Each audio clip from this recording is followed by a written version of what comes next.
Bilog na bilog ang buwan ng gabing yun, kaya naging madali para sa binatang si Tiago na makita ang mga hayop sa gubat na pwede niyang hulihin gamit ang kanyang sibat.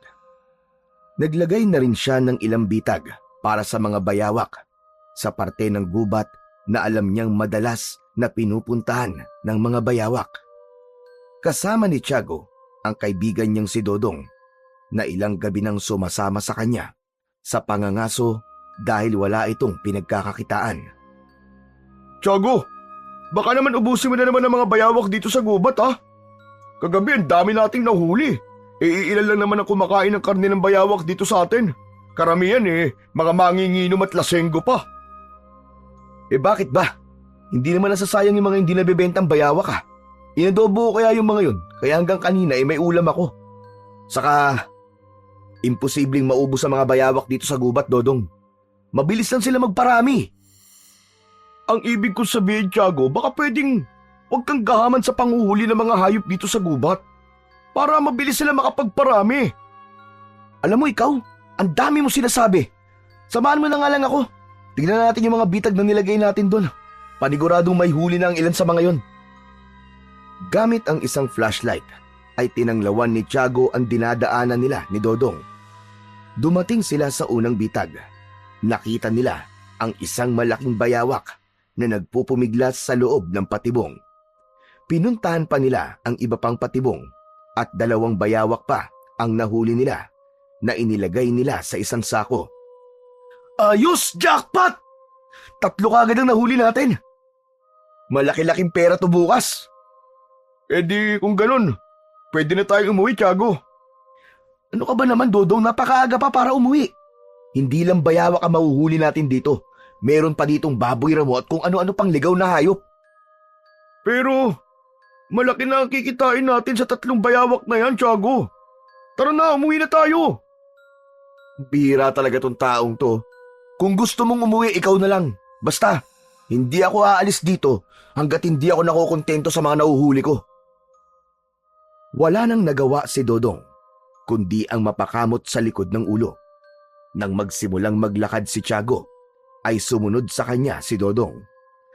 Naglakad-lakad sila hanggang sa may napansin si Tiago na gumagalaw sa makapal na halaman. Nang tapatan niya ito ng ilaw ng kanyang flashlight, ay nanlaki ang kanyang mga mata nang makita niya na meron doong isang malaking bayawak. Napansin niya na bahagyang malaki ang tiyan ng bayawak, malinaw na indikasyon na buntis yun. Inihanda ni Tiago ang kanyang sibat, ngunit bago pa man niya mapakawalan ang sibat, ay mahigpit na hinawakan ni Dodong ang braso niya. Napansin sila ng bayawak, kaya mabilis yun tumakbo palayo at agad yung nawala sa kanyang paningin. Tiago, wag! Ano ka ba? Pambihira ka naman, Dodong! Ano ba ginagawa mo? Bayawak na, naging bato pa! Kung talaga, oo. Pero hindi mo ba nakita, pre? Buntis ang bayawak na yun. Ano ka ba naman? Ano naman kung buntis? Ako ba nakabuntis sa kanya? Tiago naman, ang ibig ko sabihin, sayang kung mamamatay siya. Kapag pinatay mo siya, pati anak niya, mamamatay din. Alam mo, panira ka talaga sa diskarte ko kahit kailan eh. Sa susunod nga, hindi na kita sasama. Buwisit ka. Makauwi na nga lang. Nawala na ako ng ganang manghuli ng bayawak dahil sa'yo. Oh, ikaw na magdala nito sako. Naiinis na ibinagsak ni Tiago ang sakong kinalalagyan ng 3 bayawak at mabigat ang mga hakbang na naglakad siya palayo kay Dodong. Hinabol siya nito pero hindi niya ito pinansin dahil sa sama ng loob niya na nakawala yung buntis na bayawak. Mag-isa na lang si Tiago sa buhay mula nang maghiwalay ang kanyang mga magulang. Hindi siya sumama sa kanyang amang may bago ng pamilya at hindi rin sa ina niyang lumayo upang magsimula ng panibagong buhay. Naiwan siyang mag-isa sa kanilang lumang bahay at natutong dumiskarte para mabuhay. Sa murang edad, natuto siyang mangaso sa gubat. Hinuhuli niya ang kahit na anong hayop na maaaring kainin o ipagbili. Ang pangangaso ang bumubuhay sa kanya at ang nagpakain sa kanya sa mga panahong walang ibang tutulong sa kanya, kundi ang sarili niya. Sinisisi ni Tiago ang kanyang mga magulang sa hirap ng dinaranas niya. Para sa kanya, kung hindi naging makasarili ang dalawa, ay hindi sana siya nabuhay sa hirap. Kaya naman, hindi niya nakikitang mali kung sobra man siyang manghuli ng hayop sa gubat, dahil para sa kanya ay yun ang paraan niya para ay siya ay mabuhay. Pagdating ni Tiago sa kanyang kubo, ay agad niyang ibinaba ang kanyang sibat sa gilid ng pintuan. Hindi pa rin nawala ang inis niya sa ginawa ni Dodong sa gubat.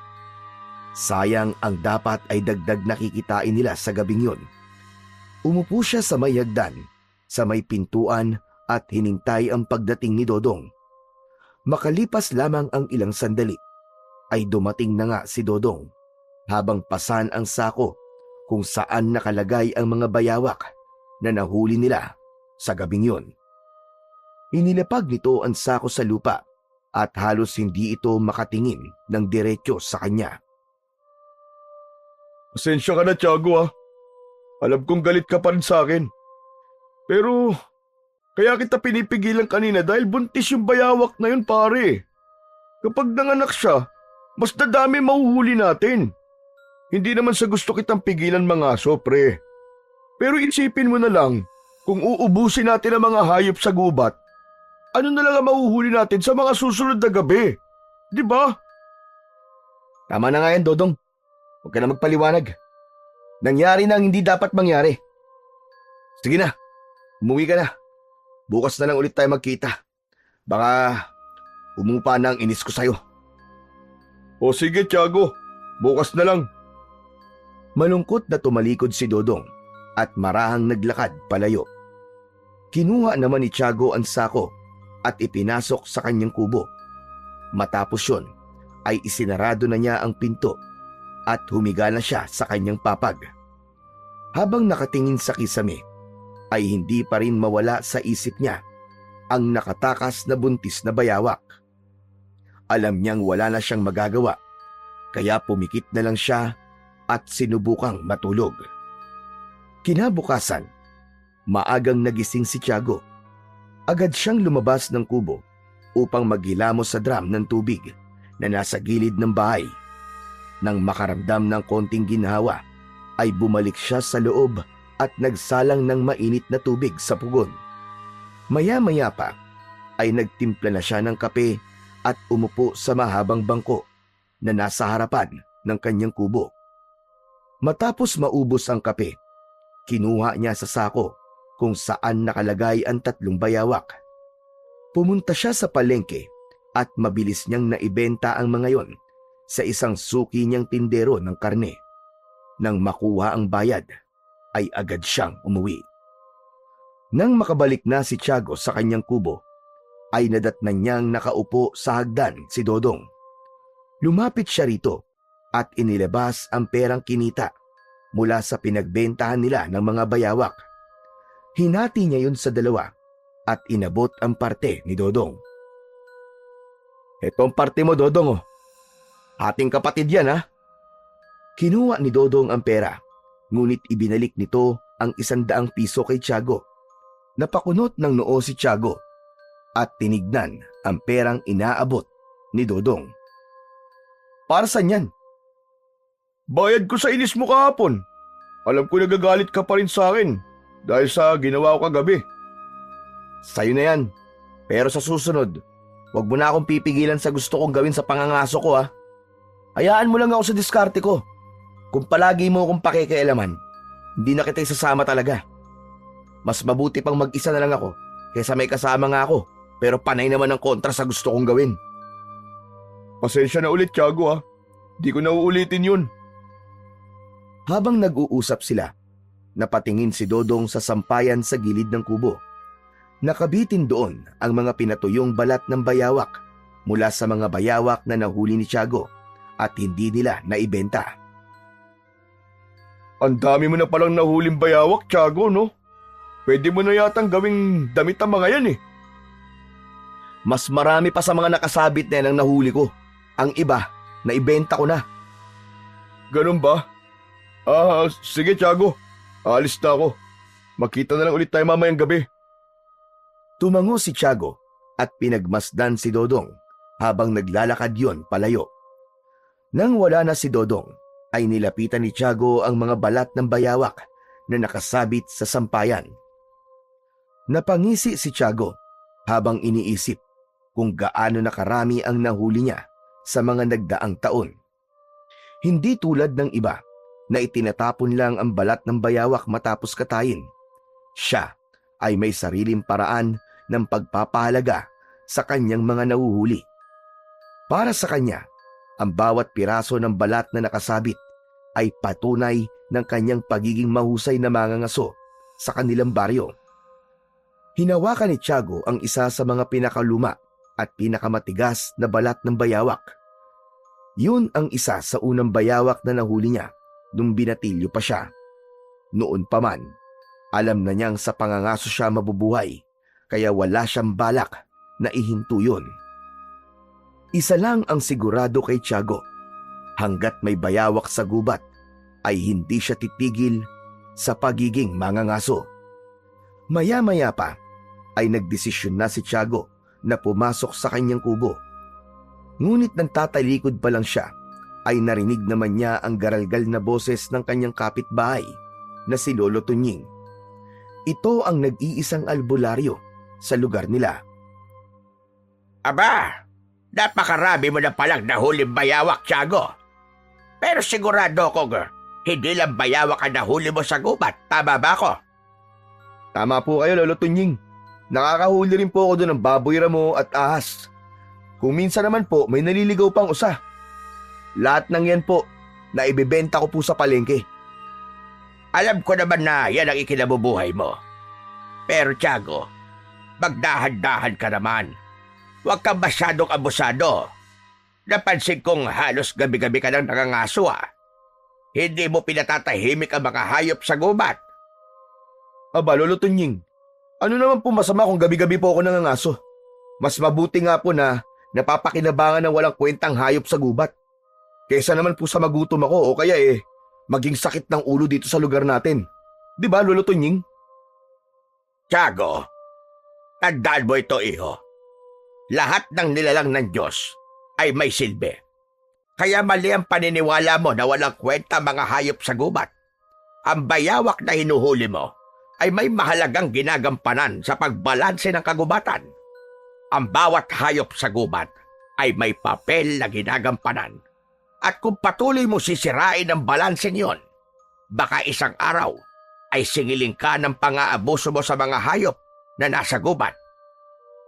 Ay, Lolo Tunying, wala po akong panahon sa mga sermon nyo. Hindi ko po kayo pinapakailaman sa panggagamot nyo. Kaya wag nyo rin pong pakailaman ang pangangaso ko. Para magkasundo po tayong dalawa. Walang sabi-sabing tinalikuran ni Tiago ang matanda at binuksan ng pinto ng kanyang kubo. Hindi na siya lumingon. Sa halip, isinara niya ng mariin ang pinto at pilit na ipinagsawalang bahala ang mga sinabi ni Lolo Tunying. Umupo si Tiago sa nag-iisang upuan sa kanyang hapagkainan. Kalokohan! Bakit ba nakikialam ang matandang yun sa pangangaso ko?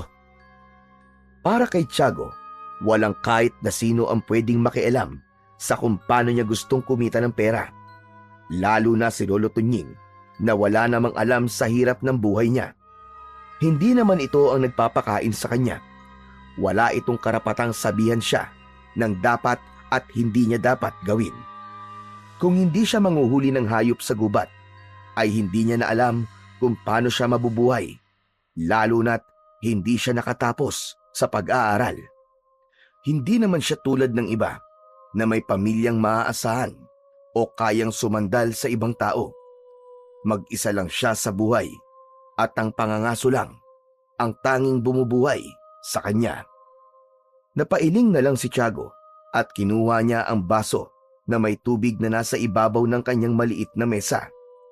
Uminom siya ng mabilis na para bang gusto niyang lunurin ang inis na nararamdaman. Pero kahit na anong gawin niya, naroon pa rin sa isipan niya ang boses ng matanda na parang alingaw-ngaw na hindi niya matakasan. Paghapong natulog si Tiago, gaya ng palagi niyang ginagawa sa normal na araw. Hindi niya namalayan ang paglipas ng oras at nang magising siya ay madilim na ang paligid. Dahan-dahan siyang bumangon at sandaling tumingin sa kawalan. Nang mahimasmasan na siya, ay tumayo siya at nagluto na siya ng ulam niya. Nagprito siya ng 2 pirasong galunggong. Nang maluto na yon, ay sumandok siya ng kaning lamig at nagsimula na siyang kumain gamit ang kamay. Habang tahimik na kumakain si Tiago, ay dumating naman si Dodong. Diretso itong pumasok sa kubo niya at lumapit sa kanya. Ang aga mo naman, Dodong. Halika, kumain ka muna. Sige ba, hindi ko tatanggihan yan. Grasya yan eh. Agad na kumuha ng plato si Dodong. Sasandok na sana ito ng kanin, ngunit natigilan ito nang tignan niya ito ng matalim. Oh, bakit parang galit ka? May problema ba, Tiago? Talagang kumain ka, kahit nakita mong 2 lang tong galunggong ko. Niyaya mo ako eh. Natural, kakain ako. Napailing na lang si Tiago at itinuloy ang pagkain. Hindi na siya nag-abala pang magsalita at hinayaan na lang niya si Dodong na saluhan siya sa kanyang hapunan. 8:00 na ng gabi nang marating nila Tiago at Dodong ang masukal na bahagi ng gubat. Dahan-dahan silang gumalaw at sinilip ang bawat siwang ng mga ugat at bato. Hindi nagtagal, sunod-sunod na ang nahuli nila na malalaking bayawak na nagkukubli sa kung saan-saan. Lalong lumaki ang ngiti ni Tiago nang makahuli siya ng 2 baboy ramo gamit ang kanyang sibat. Napakapambihirang makatagpo ng ganun, kaya naman labis ang kanyang tuwa. Alam niya na magiging maganda ang benta niya bukas sa palengke. Punong-puno ang kanilang sako sa dami ng bayawak na kanilang nahuli. Tig-isa sila ni Dodong ng baboy ramo na nakasampay sa kanilang mga balikat habang tinatahak nila ang daan palabas ng gubat. Sa kabila ng pagod, magaan ang pakiramdam ni Tiago dahil nakabawi siya sa kakaunting nahuli niyang hayop nung nakaraang gabi. Abot tenga ang ngiti ni Tiago habang naglalakad sila ni Dodong palabas ng gubat. Bakas sa mukha niya ang saya at tagumpay, habang si Dodong naman ay naglalakad ng may kasamang pagod, ngunit hindi maitatangging masaya rin siya sa dami ng kanilang nahuli sa gabing yon. Nakita mo na, Dodong, kapag hindi ka kumukontra sa mga diskarte ko, ganito ang kalalabasan. Marami tayong mahuhuli. Oo nga, Tiago. Maganda nga huli natin ngayon pero baka naman pwede tayo magpahinga kahit 1 o 2 gabi man lang. Marami naman tayong nahuli ngayong gabi. Kung gusto mo magpahinga, edi magpahinga ka. Hindi ako pwede magpahinga. Alam mo ba kung gaano karaming gastusin ang kailangan nating harapin sa araw-araw, ha? Hindi tumitigil ang buhay, Dodong, kaya't hindi rin ako pwede magpahinga. Kailangan ko pa rin na maraming hayop na mahuhuli dito sa gubat para hindi ako magutom. Tiago, huwag kang magagalit. Nagsasuggest lang naman ako sa iyo eh. Hindi na nagsalita si Tiago at patuloy lang siya sa paglalakad. Hindi na rin niya masyadong pinansin ang sinabi ni Dodong dahil ayaw niyang masira ang gabi na yon. Kinaumagahan, magaan ang pakiramdam ni Tiago nang magising siya. Agad niyang nakita ang sako na puno ng mga bayawak at ang 2 patay na baboy ramo na nakahandusay sa isang sulok. Naisip niya na dalhin kagad ang mga yon sa palengke upang maging pera. Bumangon siya at binuhat ang sako. Alam niya na hindi niya kayang buhatin ng mag-isa ang mga yon, kaya isinakay niya ang mga nahuli nila ni Dodong nung nakaraang gabi sa kanyang kariton. Habang palabas siya ng bakuran, ay natigilan siya nang biglang humarang sa daraanan niya si Lolo Tunying. Seryoso itong nakatingin sa kanya. Napabugaan ng hangin si Tiago. Lolo Tunying, parang awa niyo na po. Huwag niyo pong sirain ang umaga ko. Hindi ka talaga nakikinig, Tiago. Patuloy ka pa rin sa paghuhuli ng hayop sa gubat ng higit sa iyong kailangan. Aba, Hindi ko na kasalanan kung marami kami nahuli noong nakaraang gabi. Maging masaya ka na lang para sa amin ni Dodong. Kasi malaki ang kikitain namin ngayon. Kung naiinggit ka, aba, mangaso ka na lang din. Wala. Mukhang hindi ko na talaga mapipigilan ang pag-aabuso na ginagawa mo. Sige na. Huliin mo na lahat ng hayop sa gubat. Pero may isang babala ko sa'yo, Tiago. Huwag mong huhulihin o sasaktan ang gintong bayawak na nakatira sa gubat. Ano, Lolo Tunying? Gintong bayawak? Lolo Tunying, walang gintong bayawak sa gubat. Kahit nga pula, dilaw o berdeng bayawak, wala ron. Ginto pa kaya? Tiago, totoo sinabi ko. May gintong bayawak sa gubat kung saan ka nangangaso. At yun ay alaga ng diwata na si Ariane na nakatira sa gubat na yon. Muling natawa si Tiago. Para sa kanya ay gumagawa lang ng dahilan si Lolo Tunying upang huminto siya sa pangangaso sa gubat. Diwata? Seryoso ka ba, Lolo Tunying? Hindi ako naniniwala sa mga diwata. Kung hindi mo na itatanong, ang kakayahan ko sa panggagamot ay galing sa diwata. Wala akong kakayahang magpagaling kung hindi dahil sa isang diwata. Ang mga diwata ay hindi nakikita ng mga mata ng lahat. Ngunit nasa paligid lang natin sila at kasama nating naninirahan dito sa ating daigdig. Ay nako, sinasayang mo lang ang oras mo, Lolo Tunying. Wala akong oras na pakinggan ang mga kwentong barbero mo. May mga bagay pa akong kailangang asikasuhin na mas importante kaysa makinig sa mga kwento mo na wala namang katotohanan. Bago pa makapagsalitang muli si Lolo Tunying, ay sinimulan niya ng itulak ang kariton palayo. Hindi na rin niya binigyan ng pansin ang mga sinabi nito dahil para sa kanya, lahat ng yun ay pawang walang katotohanan. Pagdating ni Tiago sa palengke, ay dinala niya ang mga bayawak at baboy ramo sa suki niyang nagbebenta ng karne.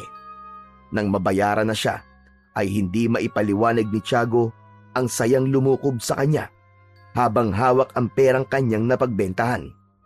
Alam niya na ilang araw din niyang hindi po problemahin ang panggastos niya sa pagkain at iba pa niyang pangangailangan. Nang umalis siya sa palengke, ay hindi na siya makapaghintay na makita ang kaibigang si Dodong dahil sigurado siya na maging ito ay matutuwa sa laki ng magiging hatian nila sa kinita nila ng umagang yun. Nang makauwi na si Tiago sa kubo niya, ay nadatnan niya kagad si Dodong doon na nakaupo sa kanyang hagdan.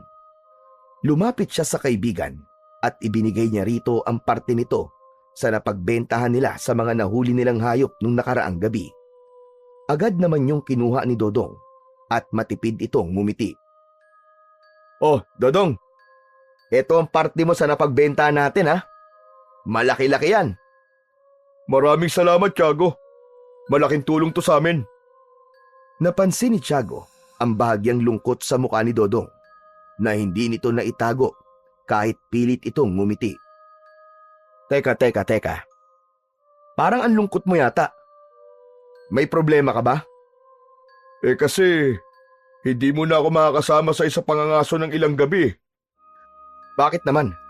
Itutuloy mo ba yung sinabi mong pagpapahinga? Wala namang problema. Ayokong pilitin ka kung ayaw mo muna sumama sa akin sa pangangaso ko. Hindi yun ang dahilan, Tiago. Namatay kasi ang lola ko sa probinsya, kaya kailangan naming umuwi ng pamilya ko para sa lamay at libing. Ilang araw din kami mawawala dito sa atin. Saglit na natahimik si Tiago. Hindi niya inasahan ang sagot ni Dodong, pero hindi rin naman siya tipo ng taong nakikialam sa mga ganong bagay. Ganun ba? O sige, walang problema. Pagbalik mo na lang ulit tayo mga aso. Salamat, Tiago, ha. O sige, ingat kayo sa biyahe, ha. Tumango si Dodong at itinago ang pera sa bulsa bago tumayo. O sige, Tiago, aalis na ako. Magkita na lang tayo sa pagbabalik ko. Sige tol, walang problema. Pinanood ni Tiago si Dodong habang naglalakad dito papalayo.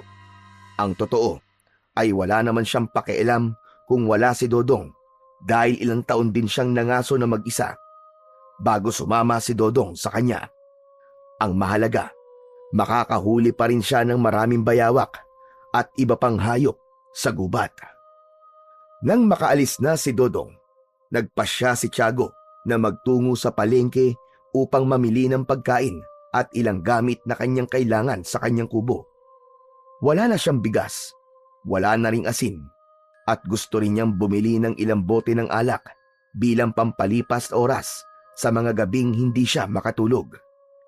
Sa kanyang pag-uwi, bitbit niya ang 2 supot na punong-puno ng mga pinamiling bigas, isda, ilang gulay at ang kanyang paboritong lambanog.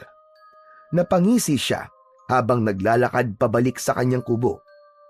Malaking tulong talaga ang pangangaso niya dahil kung hindi dahil doon, ay hindi niya mabibili ang mga bagay na kailangan niya sa araw-araw. Papasok na sana si Tiago sa kubo niya nang natanaw niya si Lolo Tunying na nakaupo sa labas ng kubo nito. Ang matanda ay tahimik na nakamasid sa kanya. Nakakalokong ngumiti si Tiago at lumapit siya sa bakod na kawayan na nagsisilbing hati sa lupang pag-aari ni Tiago at ng matandang albularyo.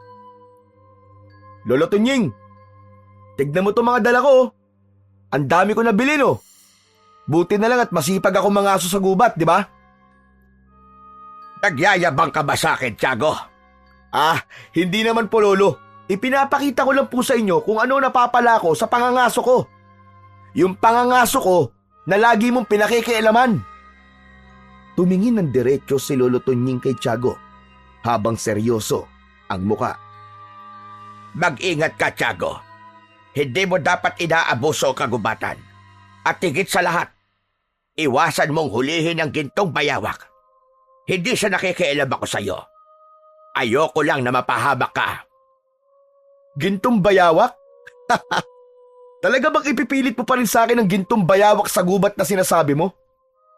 Sinasabi ko na sa'yo na malaking kapahamakan ang naghihintay sa'yo kapag sinaktan o ginalaw mo ang bayawak na yon. Alam nyo, Lolo Tunying, kapag nakakita man ako ng gintong bayawak, huhulihin ko agad yun. Malamang malaking halaga yun. Baka pwede ko pang isanla sa pawn shop yun eh. Napailing na lang si Lolo Tunying sa sinabing yon ni Tiago. Halatang hindi ito natutuwa sa sagot ni Tiago. Hindi ako nagbibiro, Tiago. Seryosohin mo mga sinasabi ko sa'yo at baka sa huli ay magsisi ka. Wala akong oras para sa mga kwento mo tungkol sa gintong bayawak, Lolo Tunying. Ang mahalaga, ilang araw akong hindi mamumroblema sa kakainin ko dahil sa pangangaso ko. Hindi na hinintay ni Tiago ang sagot ng matandang albularyo at diretso siyang pumasok sa kanyang kubo. Habang inaayos niya ang kanyang mga pinimili, ay patuloy pa rin siyang natatawa sa sinabi ng albularyo sa kanya. Alam niya na tinatakot lang siya ni Lolo Tunying upang huminto na siya sa kanyang pangangaso.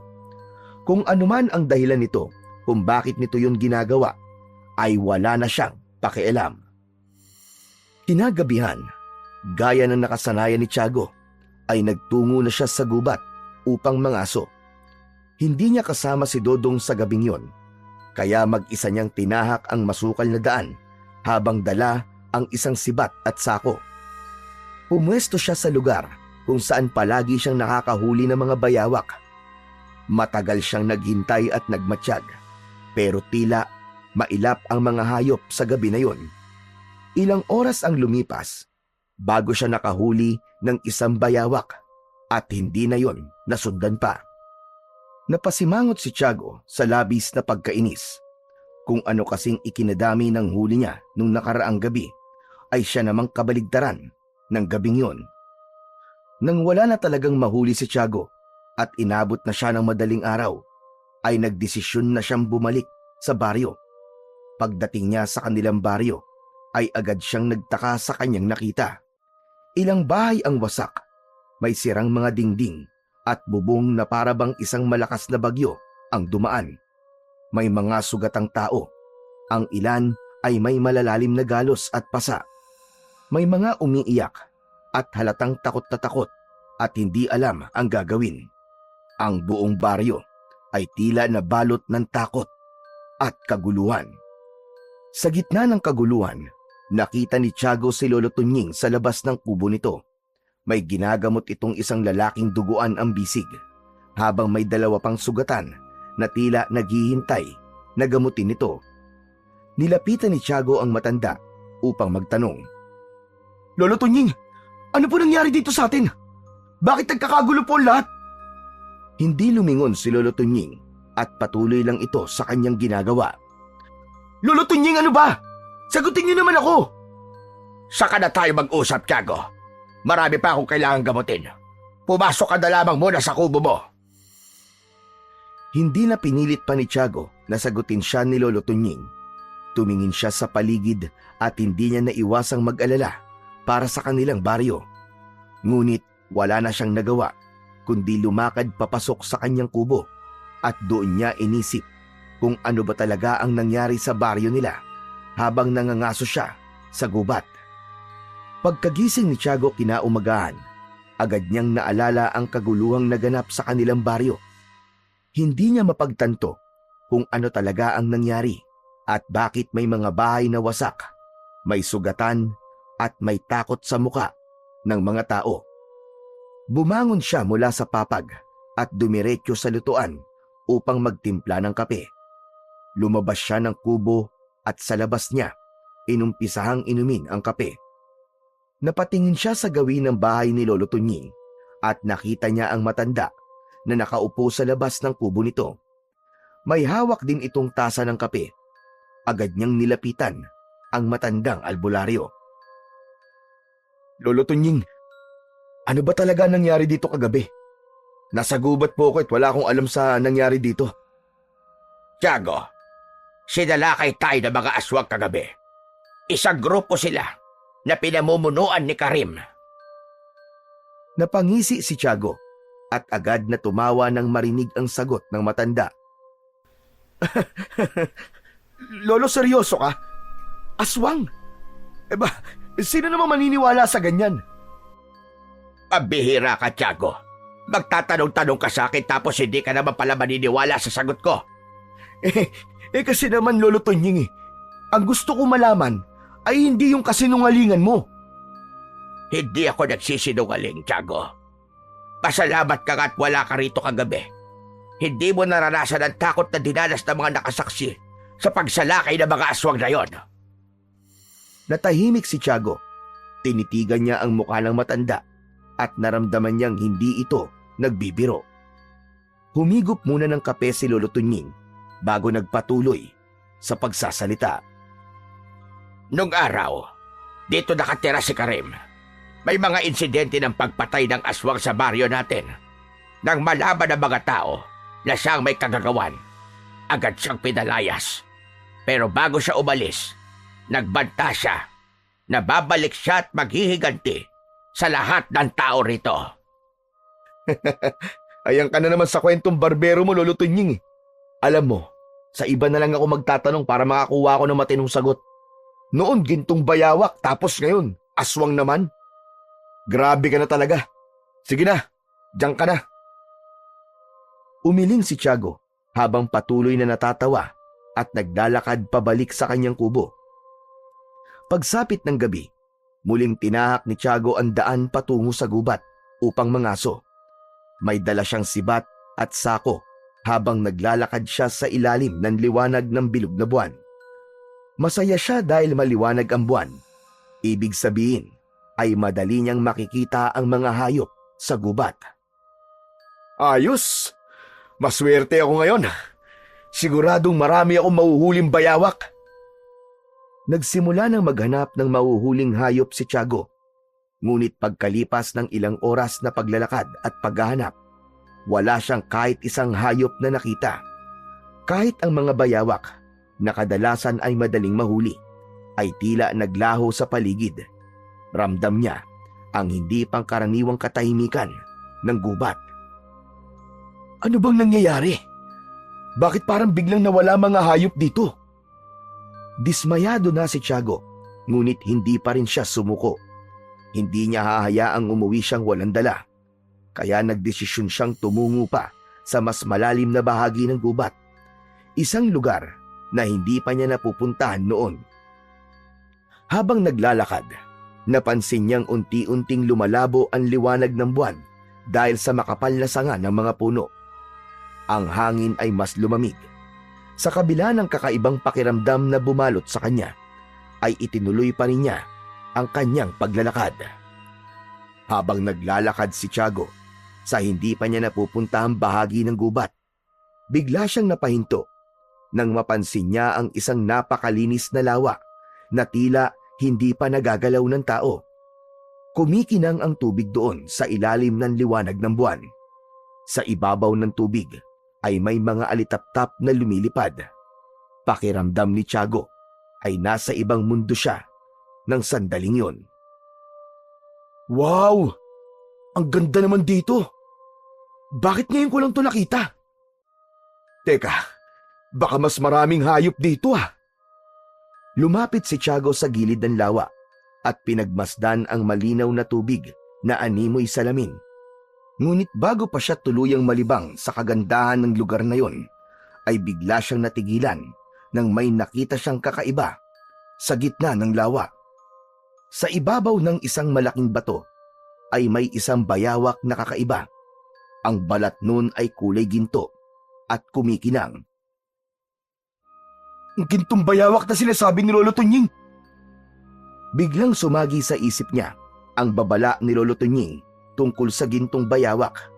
Naalala niya na ayon sa matanda ay hindi niya maaaring saktan o hulihin dahil ang gintong bayawak na yon ay alaga ng diwata na si Aryani. Ngunit imbis na matakot, ay nagningning ang kanyang mga mata sa ideya na maaari niyang maibenta ang gintong bayawak sa malaking halaga dahil bihira lang ang ganung uri ng bayawak. Nagsimulang humakbang si Tiago papunta sa lawa. Ngunit bago pa siya makalapit ng tuluyan, ay biglang gumalaw ang gintong bayawak at tumalon sa tubig.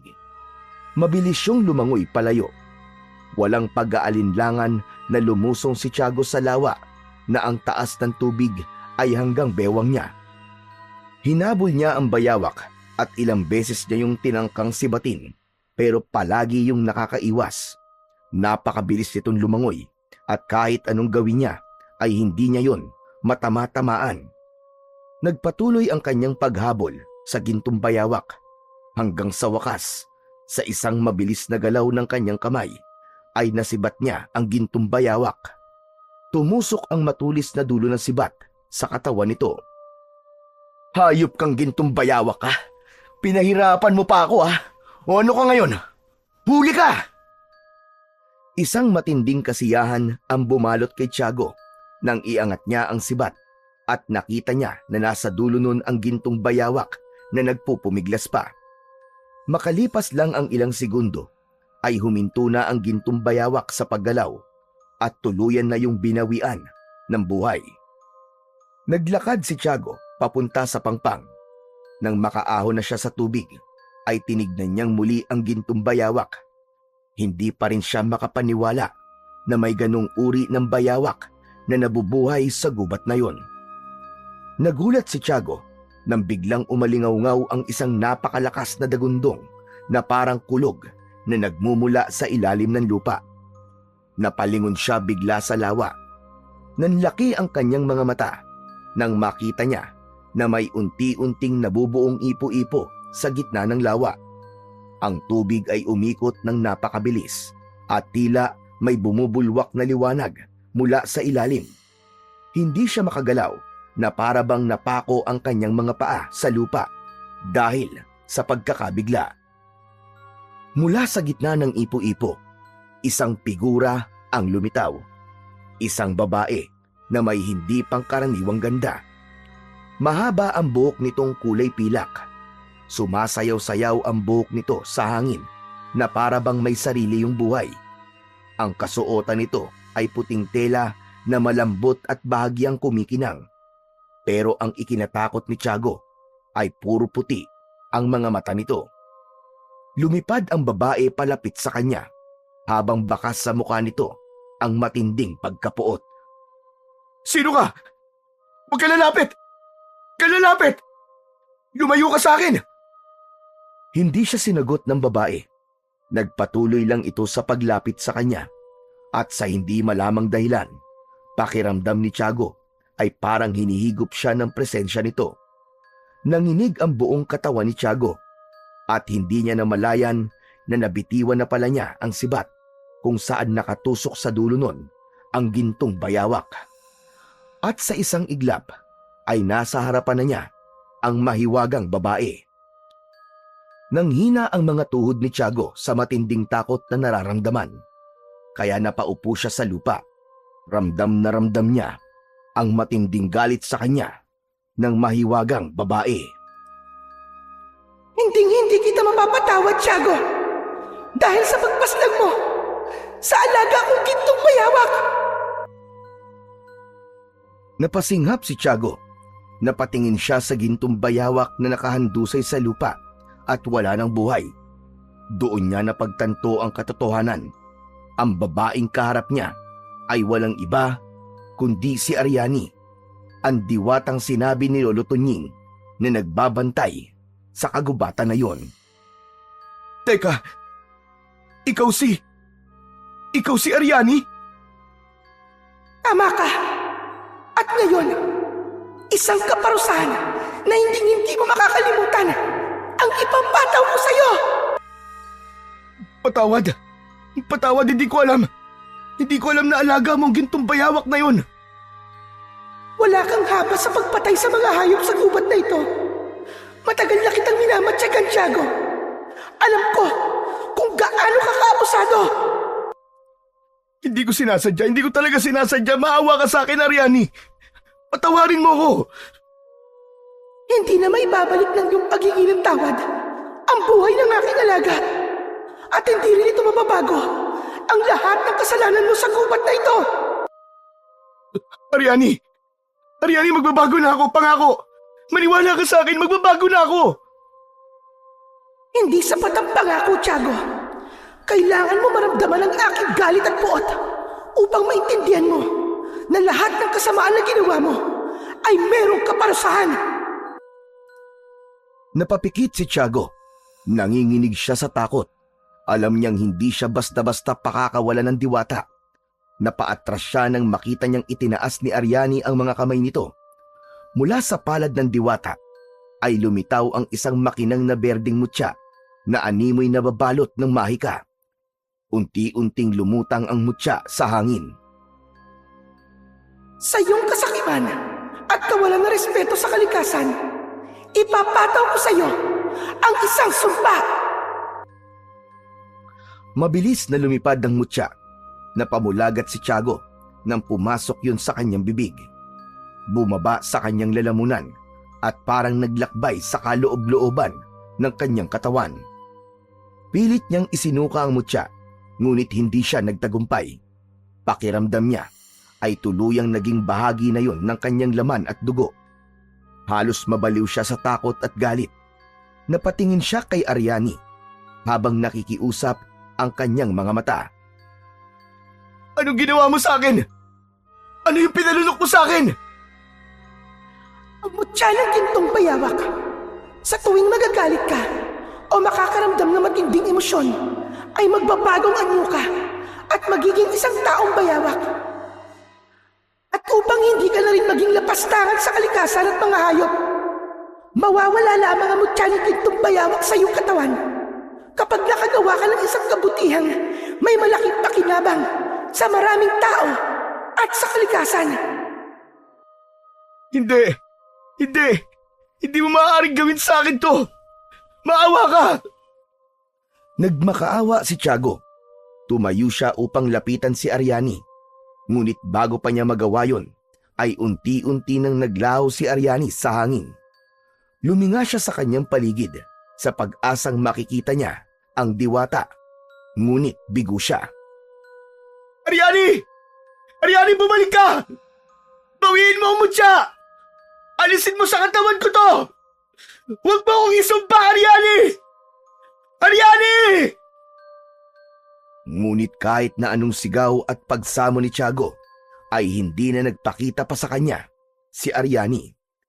Nang mapagtanto ni Tiago Nawala na nga si Ariani, ay napabuntong hininga siya at sinubukang pakalmahin ang sarili. Ngunit bago pa siya tuluyang makapag-isip kung ano ang susunod niyang gagawin, biglang gumapang sa kanyang pandinig ang kakaibang tunog. Napalingon siya sa paligid at doon niya nakita ang mabilis na pagdating ng napakaraming bayawak mula sa gilid ng lawa, sa likod ng mga punong kahoy at maging sa matataas na damo. Mapupula ang mga mata ng mga yon at ang ilan ay malalaki na halos kasinlaki ng aso. Pinalibutan ng mga bayawak si Tiago. Wag! Wag! Huwag kayo lumapit! Lumayo kayo sa akin! Huwag kayo lumapit! Napaatras si Tiago at saka siya tumakbo ng mabilis palayo sa mga bayawak. Humahango siya. Tinahak niya ang daan palabas ng kagubatan. Abot langit ang takot na nararamdaman niya habang dama niya ang malamig na pawis sa kanyang muka. Ngunit habang patuloy siyang tumatakbo, isang matinding pagod ang dumaloy sa kanyang katawan.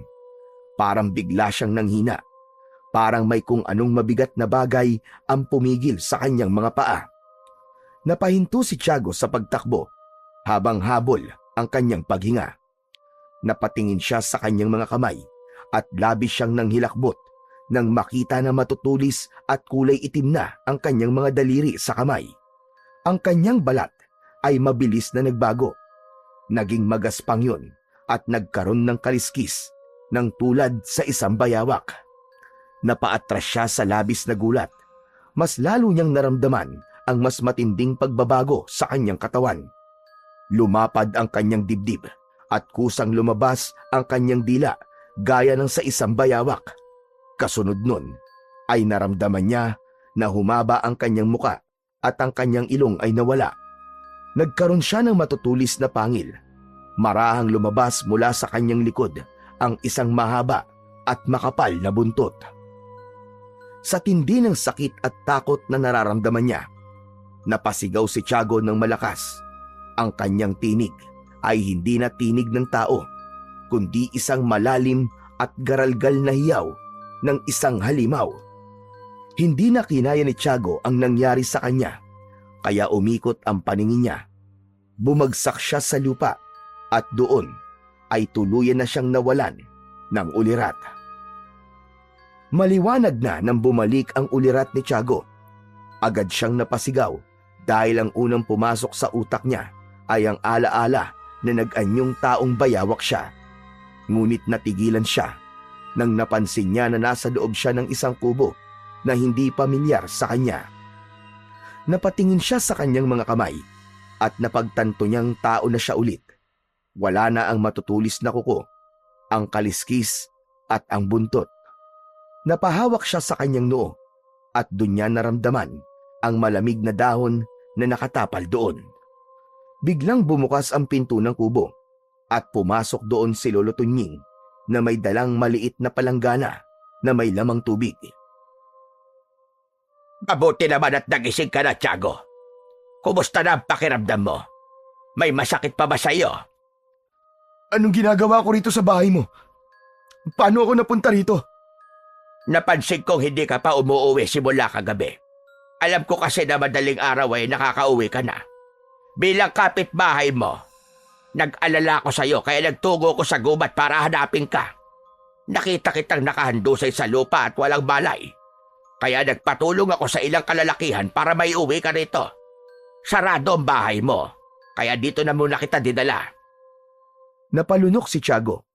Pilit niyang inilala ang nangyari bago siya mawalan ng malay. Dahil doon ay kinakabahan siyang napatingin kay Lolo Tunying. Lolo Tunying, nung nakita niyo po ako sa gubat, ano pong itsura ko? Eh di kung ano ang itsura mo ngayon, ay ganon din kita nung nakita kanina. Abay bakit ba? Meron ka bang ibang itsura para magtanong ka sa akin ng ganyan? Wala naman po. Salamat po sa inyo, Lolo Tunying. Pero kailangan ko na pong umuwi. Natataranta si Tiago. Bago pa makapagtanong ang matanda, ay nagmamadaling lumabas si Tiago mula sa kubo. Mabilis siyang naglakad pauwi sa kanyang bahay. Pagkarating niya sa kanyang kubo, ay agad niyang isinara ang pinto. Inilapat niya ang kanyang likod sa dingding habang humihingal. Binalikan niya sa isip ang mga nangyari nung nakaraang gabi, ang pagpapakita ni Aryani, ang sumpa at ang kanyang biglaang pagbabagong anyo bilang isang taong bayawak. Napatingin siya sa kanyang mga kamay. Pakiramdam niya ay may kakaiba pa ring dumadaloy sa kanyang dugo. Napahawak siya sa kanyang dibdib. Dama niya ang bigat ng mutya ng gintong bayawak na itinanim sa loob ng kanyang katawan. Sa mga sumunod na araw, hindi na naging katulad ng dati ang buhay ni Tiago. Palagi siyang wala sa sarili. Laging malalim ang iniisip at bihirang makausap ng kanyang mga kapitbahay. Kahit anong gawin niya, hindi niya maalis-alis sa isipan ang gabing nagbago ang kanyang pagkatao. Ang sandaling naging isang nilalang siya na hindi niya mawari kung tao pa ba o isang halimaw. Sa tuwing pipikit siya, bumabalik sa alaala niya ang kanyang matutulis na kuko, ang makunat at magaspang na balat na parang kaliskis, at ang mahaba niyang buntot. Hindi niya alam kung may pagkakataon pa bang maging normal muli ang buhay niya o kung kailan muling magpapakita ang sumpang iniwan sa kanya ng diwatang si Aryani.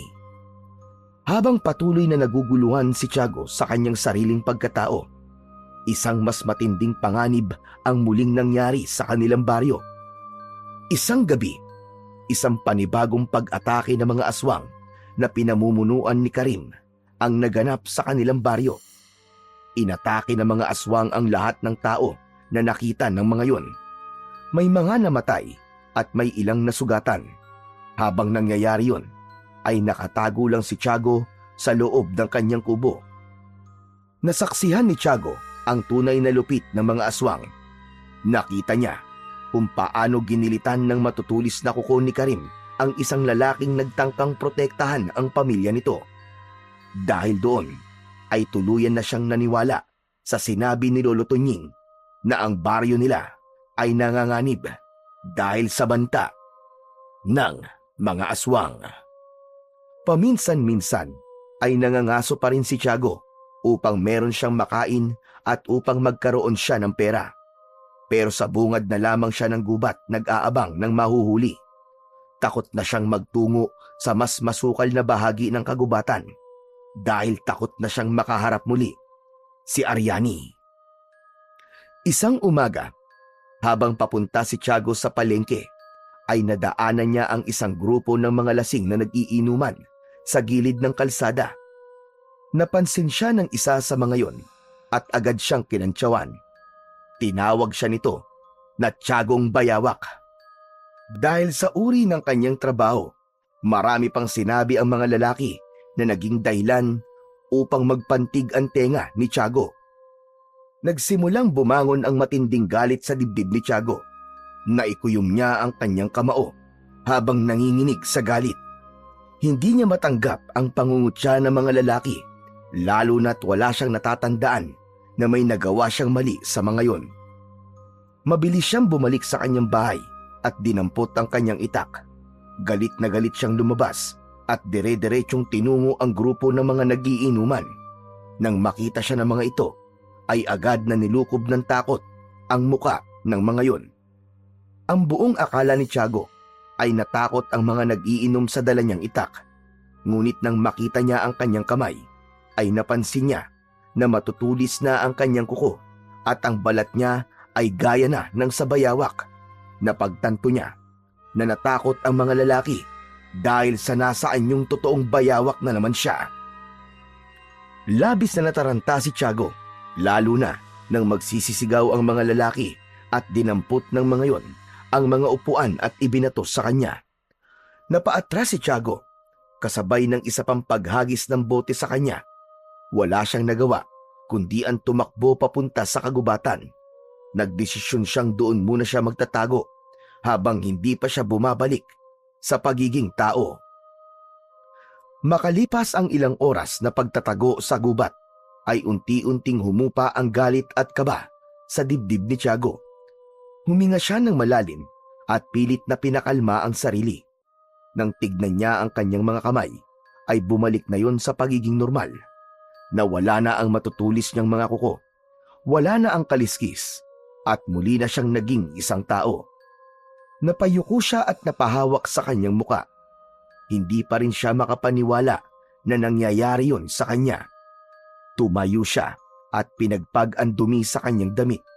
Kailangan niya nang umalis sa gubat. Habang tinatahak niya ang daan pauwi, bigla siyang napahinto nang maramdaman niyang may kakaibang presensya sa kanyang paligid. Isang malamig na simoy ng hangin ang dumaan at isang liwanag ang lumitaw sa kanyang harapan. Maya-maya lang ay naging si Ariani ang liwanag na yon. Anong pakiramdam na maranasan ang pait ng aking parusa? Ariani, mahal na diwata, maawa ka sa akin. Hindi ko na kaya. Alisin mo na ang mutya ng gintong bayawak sa katawan ko. Nakikiusap ako sa'yo. Hindi ko gagawin ang gusto mo. Kahit ilang beses ka pang magmakaawa sa akin. Yan ang resulta sa pagpatay mo sa aking alaga at sa pagiging abusado mo sa mga hayop sa kagubatang ito. Alisin mo na sabi ang mutya sa katawan ko. Tanggapin mo na lang na wala na ang alaga mong gintong bayawak. Nakikiusap ako sa'yo. Mataman siyang tinitigan ni Ariani. Tila aliw na aliw ang diwata sa depresyon na nakikita niya sa kaawa-awang lalaki. Ikaw mismo ang pumatay sa aking gintong bayawak. Kaya ikaw ang pumalit sa kanya. Pero may paraan pa para mawala ang sumpa na ginawad ko sa'yo. Nakalimutan mo na ba ang pinag-usapan natin nung una tayo nagkita? Kontrolin mo ang sarili mo. Kung ayaw mo maging taong bayawak, pigilan mo ang galit, pati na ang iba pang matinding emosyon. At hindi ba ang sabi ko sa'yo, ay kailangan mong gumawa ng isang malaking kabutihan upang mawala ang mutya sa'yo. Nagmamatsyag ako sa'yo, Tiago. Wala pa akong nakikitang kabutihan na ginagawa mo. Napalunok si Tiago. Nanlisik ang mga mata niya habang nakatingin kay Ariani.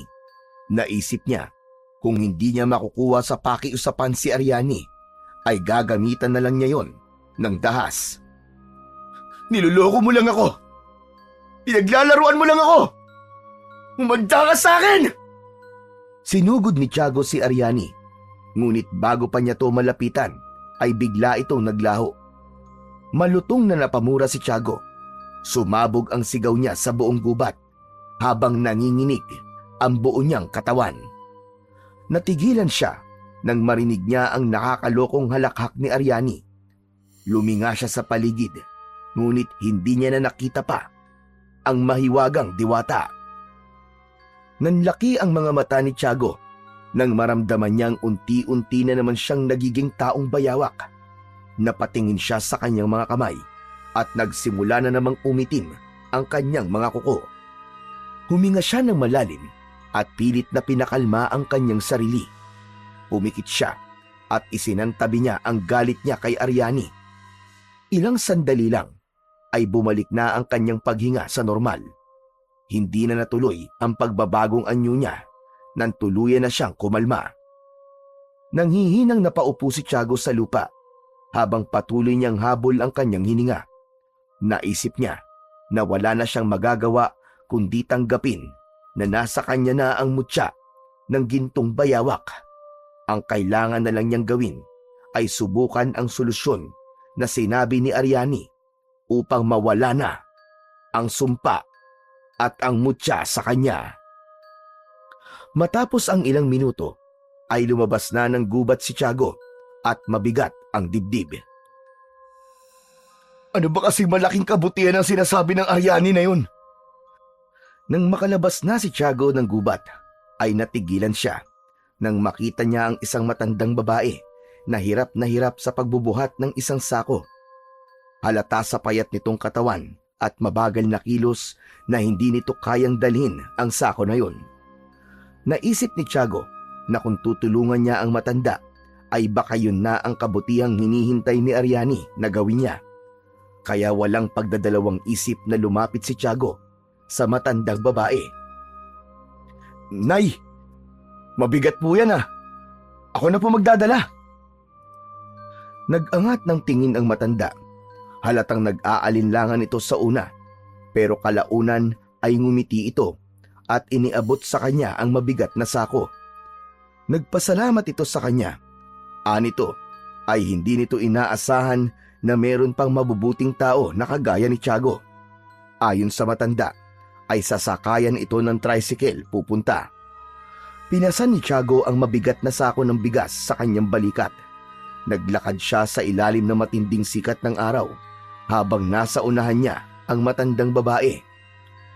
Nang makarating na sila sa sakayan ng tricycle, ay inilagay ni Tiago ang sako ng bigas sa likod ng tricycle.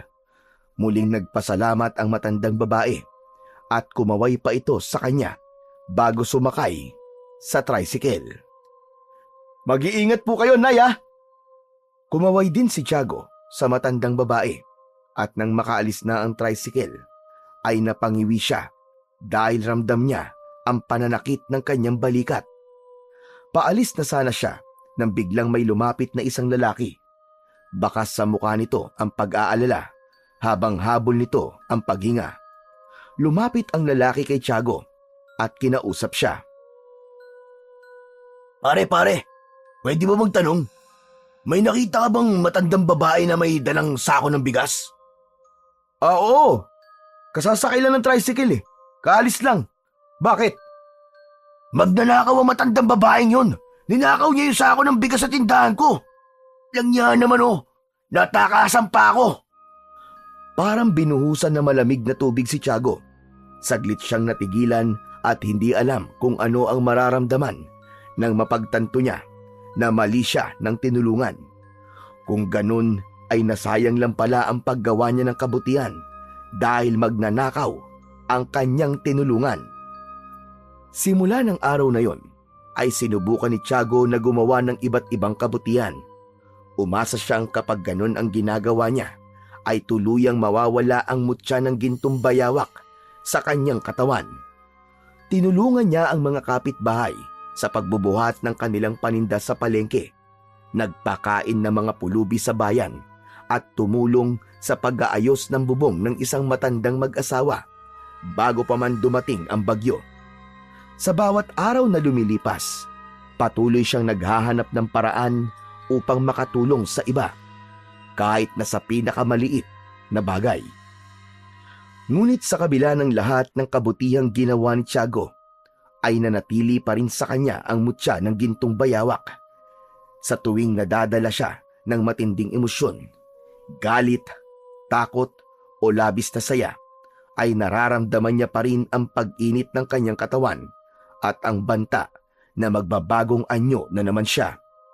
Hanggang isang araw ay nais ng sumuko ni Tiago dahil pakiramdam niya lahat na ng kabutihan ay nagawa na niya, ngunit hindi pa rin nawawala ang mutya at ang sumpa sa kanyang katawan. Isang gabi, habang mahimbing na natutulog si Tiago, ay nagising siya sa malalakas na sigawan at iyakan sa labas. May mga humihingi ng saklolo, may mga nagtatakbuhan, may tunog ng mga bagay na bumabagsak at nababasag. Mabilis siyang napaupo sa higaan. Alam na niya kung ano ang nangyayari. Muling umaatake ang mga aswang sa kanilang baryo. Hindi na nagtangkang sumilip sa bintana si Tiago dahil alam niya na sa oras na makita niya ang kakilakilabot na nangyayari sa labas, ay baka hindi niya makontrol ang takot at muling magbago ang kanyang anyo. Nanatili siyang nakaupo sa isang sulok habang pilit na pinapakalma ang sarili. Laking gulat ni Tiago nang biglang nawasak ang pinto ng kanyang kubo. Halos mapatalon siya sa gulat ng isang aswang ang pumasok. Tumutulo ang malapot na laway nito. Pulang-pula ang mga mata nang tumingin sa kanya. Bakas sa mukha ng aswang ang labis na gutom. Huwag kang lalapit! Huwag kang lalapit sa akin! Hindi ako natatakot sa iyong aswang ka! Hindi sumagot ang aswang. Ngumisi lang ito na parang nakakaloko. saka biglang sumugod. Mabilis na kumilos si Tiago. Tumayo siya at binuksan ang bintana. Mula roon ay tumalon siya palabas ng bahay. Nang bumagsak siya sa lupa, ay mabilis siyang tumakbo papunta sa malawak na palayan sa likod ng kanyang kubo. Naririnig niya ang mabilis na yabag ng aswang sa likuran niya. Mas mabilis yun kesa sa kanya, kaya mas lalong binilisan pa ni Tiago ang pagtakbo. Nang sandaling yun, ay nilamon na siya ng labis na takot. Alam niya na sa sandaling maabutan siya ng aswang, ay yun na ang kanyang katapusan. Hanggang sa dumulas ang paa niya sa pilapil at nadapa siya. Napasubsob siya sa lupa. Mariing napamura si Tiago nang napasubsob ang mukha niya sa putik. At bago pa siya makabangon, naramdaman niya ang mabilis na pagbabagong nangyari sa kanyang katawan. Sa pagtingin niya sa kanyang braso, ay balat na ng bayawak ang naroon.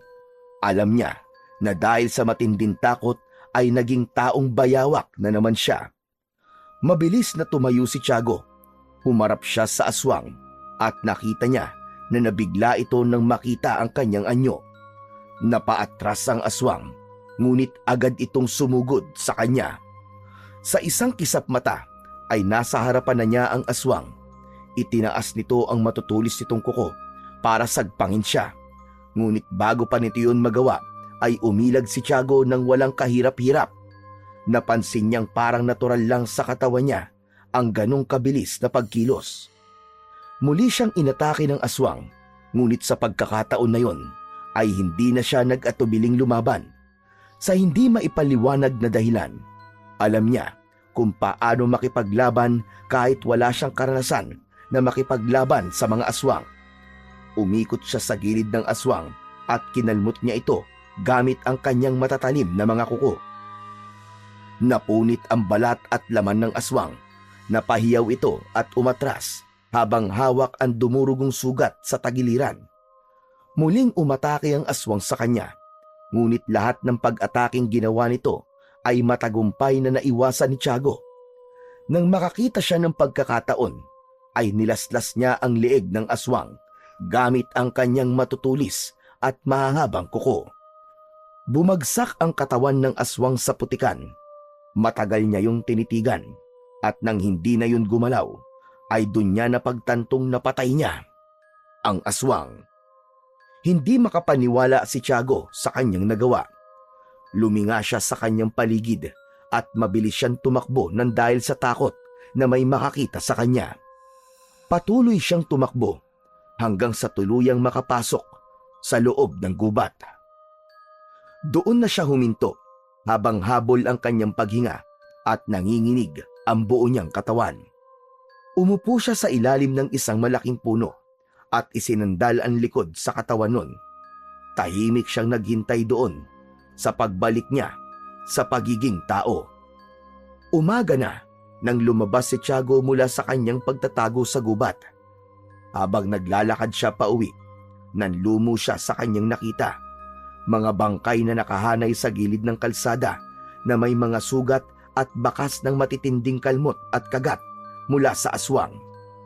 Dinig na dinig niya ang hagulgol ng mga namatayan. Mabigat ang bawat takbang ni Tiago hanggang sa makarating siya sa kanyang kubo. Nang makita niya ang isang sirang pinto, ay agad niyang inumpisahang ayusin yon. Habang inaayos niya ang pinto, ay nagulat siya nang marinig niya ang pagtawag ni Lolo Tunying sa kanyang pangalan. Hindi siya lumingon.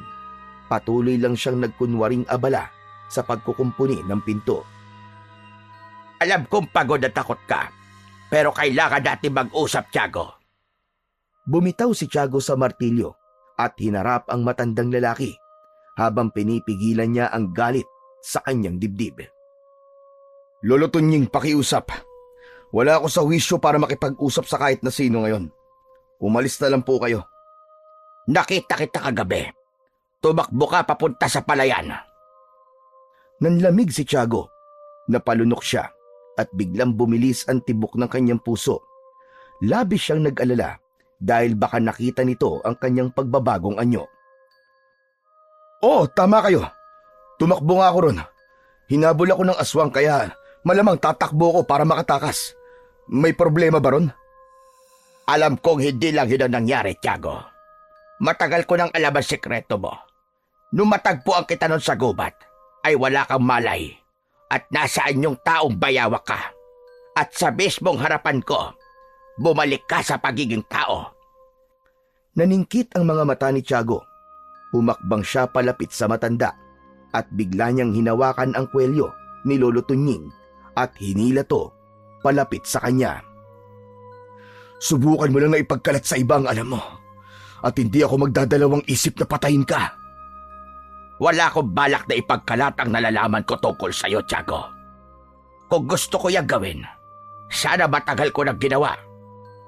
Napatingin si Tiago sa matanda.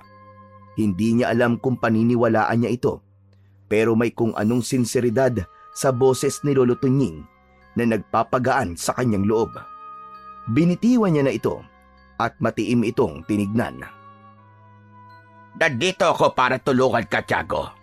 Pero gusto kong maintindihan, paano ka naging taong bayawak? Saglit na nanahimik si Tiago. Huminga siya ng malalim bago nagsimulang magsalita. Napadpad po ko sa isang bahagi ng gubat na hindi ko pa nakikita nun. Doon ko nakita ang isang gintong bayawak. Namangha po ko sa kanya, kaya hinuli ko siya at napatay. Ang gintong bayawak na alaga ni Ariane. Hindi ba't binalaan na kita tungkol sa bayawak na yon? Ang nasa isip ko lang po ng mga sandaling yun ay ang perang makukuha ko kapag naibenta kong gintong bayawak. Hanggang sa nagpakita po sa akin si Ariane. Pinarusahan niya ako. Binigyan niya ako ng mutya ng gintong bayawak. Isinumpa niya ako. At mula noon, sa tuwing nakakaramdam ako ng matinding emosyon gaya ng takot at galit, ay nagiging taong bayawak ako. May sinabi ba ang diwatang si Ariane na paraan para matanggal ang mutya at ang sumpa sa'yo? Oo, Lolo Tunying. Sinabi niyang kailangan kong makagawa ng isang malaking kabutihan. Kung ganon, gawin mo na lang ang hinihingi ng diwata. Sinubukan ko na po. Maraming beses na akong tumulong sa ibang tao. Lahat ng kabutihang alam ko, ginawa ko na. Pero tignan mo ako ngayon, Lolo Tunying. Nandito pa rin ang sumpa at mutya sa katawan ko. Sa tingin ko, niloloko lang ako ng Ariane na yon. Wala talaga siyang balak na alisin sa akin ang mutya. Napaisip si Lolo Tunying. Makalipas ang ilang sandali, ay tumingin ito ng diretso kay Tiago. Hindi kaya mas malalim na kabutihan ang hinihingi sa'yo ni Ariane? Ano pong ibig niyong sabihin, Lolo Tunying? Nakita ko kung paano mo nilabanan ng aswang kagabi, Tiago. Kitang-kita ko ang husay mo, ang bilis mo at ang lakas mo. Hindi kaya ang totoong misyon na hinihingi sa'yo ni Ariane ay tapusin ang pananalasan ni Karim at ng mga tauhan niya sa baryo natin? Napailing si Tiago at humalakhak ng mapakla. Kabutihan? Hindi kabutihan ang gusto mong gawin ko kung pagpapakamatay yun. Hindi ka naman mag-isang lalaban, Tiago. Bumubuo na ako ng kilusan laban sa mga aswang. Marami na ang gustong lumaban. Hindi na tayo basta magiging mga biktima. Pero kulang kami sa lakas. Malaki ang magiging ambag mo sa laban kung gagamitin mo ang pagiging taong bayawak mo sa mabuting paraan. Umiling si Tiago at tumalikod. Naglakad siya papalayo sa matanda. Ngunit hindi nagtagal, ay bigla siyang huminto. Hindi ko isusugal ang buhay ko, Lolo Tunying. Hindi ako isang bayani. Hindi ako isang tagapagligtas. Humakbang palapit si Lolo Tunying at marahang tinapik ang balikat ni Tiago. Isipin mo ito, Tiago. Kung talagang parusa lang ang gusto ni Ariane, sana ay hindi ka na niya binigyan ng kakaibang lakas at bilis. Sana ginawa ka na lamang niyang isang nilalang na walang silbi o isang halimaw na hindi na maaaring maging tao kailanman. May dahilan kung bakit ibinigay sa iyo ang mutyang yan. At nasa iyo kung gagamitin mo yon sa mabuti o iiwasan mo ang totoong layunin mo. Nanatiling tahimik si Tiago. Ang kanyang mga kamao ay mahigpit na nakasara. Pero sa loob niya ay nagkaroon na siya ng pagdadalawang isip. Pag-isipan mong mabuti ang sinabi ko sa iyo, Tiago. Lumakad palayo si Lolo Tonying at naiwan si Tiago na tahimik at naguguluhan. Sa unang pagkakataon, naramdaman ni Tiago na baka nga hindi lang simpleng sumpa ang mutya niya, kundi isang bagay na maaari niyang magamit upang wakasan na ang panggugulo ng mga aswang sa kanilang lugar. Sa mga lumipas na mga araw, ay hindi mapakali si Tiago. Paulit-ulit na bumabalik sa isip niya ang mga sinabi ni Lolo Tonying. Kahit anong gawin niya, hindi niya maitanggi na may bahagi ng sarili niya ang gustong maniwala sa sinabi ng matanda.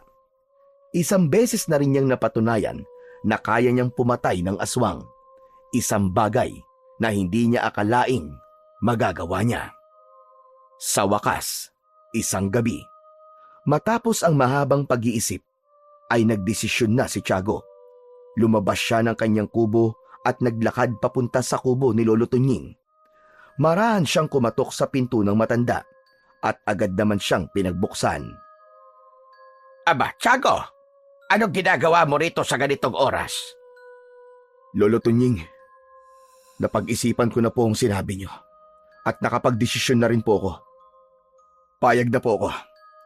Pumapayag na po akong tumulong sa laban natin sa mga aswang. Saglit na natahimik si Lolo Tonying. Tila sinisiguro nitong tama ang narinig nito. Sigurado ka na ba sa desisyon mo na yan? Ayokong pilitin ka kung ayaw mo, Tiago. Sigurado na po ako, Lolo Tonying. At alam ko po na malaki ang maitutulong ko sa laban natin sa mga aswang. Gusto ko na po itong matapos para bumalik na po ang kapayapaan sa baryo natin. Pero Lolo Tonying, natatakot po ako. Hindi ba? Sinabi ko na sa'yo na wala kang dapat na ikatakot. Hindi ka mag-isang lalaban sa mga aswang. Marami na tayo. Hindi po yun ang ikinakatakot ko. Kung hindi, baka sa oras po na malaman ng mga tao na isa akong taong bayawak, ay katakutan din nila ako. Huwag kang mag-alala, Tiago. Ako na ang kakausap sa mga tao. Sasabihin ko, nakakampi natin ang taong bayawak. Hindi ko rin ipapaalam na ikaw ang taong bayawak. Bagyang napawi ang pangamba sa dibdib ni Tiago. Huminga siya ng malalim at tumango. Maraming salamat po, Lolo Tonying. Sana talaga ito na ang susi para mawala na sa akin ang mutya ng gintong bayawak. Malalaman natin yan kapag nagtagumpay tayo sa laban natin sa mga aswang. Sa ngayon, Tiago, kailangan natin paghandaan ang digmaang paparating. Matipid na ngumiti si Tiago. Nagpaalam na siya kay Lolo Tonying. Nang makabalik na siya sa kanyang kubo, ay napailing siya. Hindi niya kasi akalain na ang matandang kinaiinisan niya noon ay siya rin palang tutulong sa kanya. Doon niya napagtanto na wala naman pala talaga siyang dapat ikainis kay Lolo Tonying dahil kahit hindi siya nito kadugo, ay meron itong tunay na malasakit sa kanya noon pa man. Sa mga sumunod na araw, palihim na nagsanay si Tiago sa loob ng masukal na gubat kung saan malayo siya sa mga mata ng sinuman. Hinasa niya ang kanyang bilis at lakas. May isang beses na inisip niya ang kanyang mga magulang at nang makaramdam siya ng labis na lungkot, ay naging taong bayawak siya. Tinuklas ni Tiago ang hangganan ng kanyang kakayahan bilang isang taong bayawak. Natuto siyang gamitin ang matatalas niyang kuko bilang sandata at sa pamamagitan ng pagsasanay na yon ay unti-unting lumakas ang kanyang kumpiyansa sa sarili na magwawagi sila laban sa mga aswang. Kahit gabi ay patuloy pa rin sa pagsasanay si Tiago. Hindi lang pisikal na lakas ang hinubog niya, kundi pati ang disiplina sa sarili. Isang umaga, habang tahimik na nag-aalmusal si Tiago, ay may biglang kumatok sa pinto ng kanyang kubo. Agad siyang napatayo at binuksan yon. Bumungad sa kanya ang matalik na kaibigan niyang si Dodong. O Dodong, kailan ka pa dumating? Kagabi lang, pero pagdating ko, puro masasamang balita ang narinig ko. Totoo bang Sinasalakay tayo ng mga aswang. Totoo yun, Dodong. Kaya lahat ng tao dito, takot nang lumabas pagsapit ng dilim. Marami na rin namatay. Kung alam lang sana ng pamilya namin, hindi mo na kami bumalik dito. Pero wala na eh. Nandito na kami. Dapat talaga hindi muna kayo bumalik.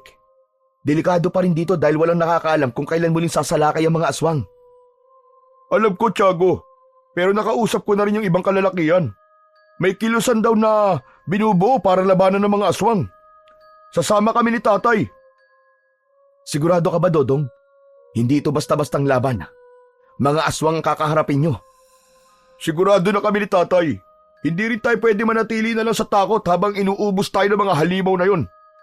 Ikaw ba, Tiago? Kasama ka ba nalalaban sa mga aswang? Nagkibit balikat si Tiago at umiling. Hindi. Kaya nyo na yan. Napayuko si Tiago. Wala namang alam si Dodong na may mas malaking papel siyang gagampanan sa digmaang paparating.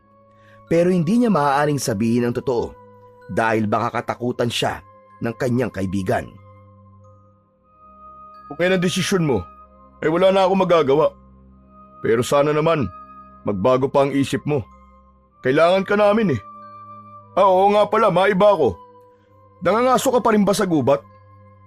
Paminsan-minsan na lang, Dodong. Hindi katulad dati. Nakakatakot na kasing lumabas sa gabi dahil sa mga aswang eh. Sayang, naalala ko pa naman nun. Halos gabi-gabi tayong nasa gubat para mangaso. Gusto mo bang sumama ulit? Kapag natapos na tong problema natin sa mga aswang, sasama ulit ako sa'yo. Pero sa ngayon, gusto ko muna mag-focus sa pagsasanay sa pakikipaglaban. Ngumiti si Tiago at tumango. Tiago aalis na ako. Sige, mag-iingat ka, tol. Saglit na nanatili si Tiago sa may pintuan habang pinapanood ang papalayong si Dodong.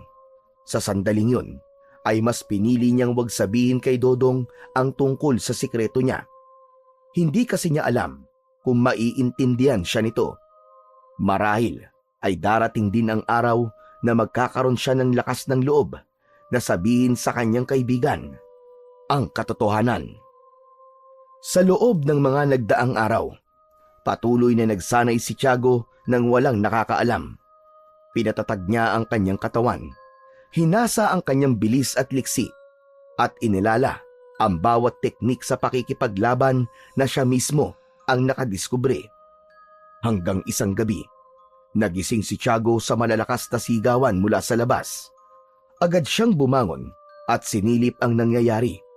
Sa ilalim ng liwanag ng buwan, nakita niya nagkakagulo ang buong baryo. May mga aswang na pumapasok sa mga bahay at nilalapa ang mga tao. Ang ibang kalalakihan naman ay pilit lumalaban gamit ang itak, sibat at kung ano-ano pang sandata. Nagulat si Tiago nang may biglang kumatok ng malakas sa kanyang pinto. Tiago! Tiago, buksan mo ito! Ako ito! Madali ka! Buksan mo, pinto! Dali-daling lumapit si Tiago sa pinto at binuksan yun.